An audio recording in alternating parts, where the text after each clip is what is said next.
मोहब्बत है।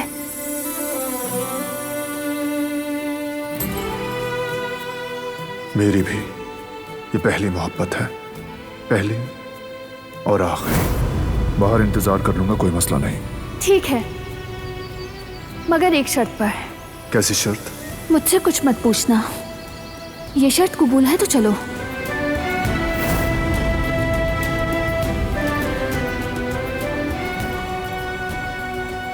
ठीक है, लेकिन वादा करो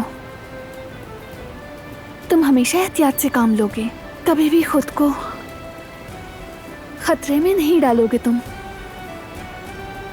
बहुत ख्याल रखोगे अपना। अब बताओ, वादा करते हो या नहीं? वादा है।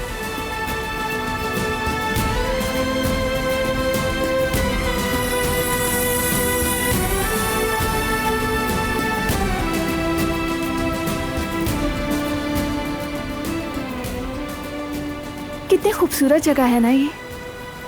बहुत ज्यादा। सुकून मिलता है यहाँ आकर।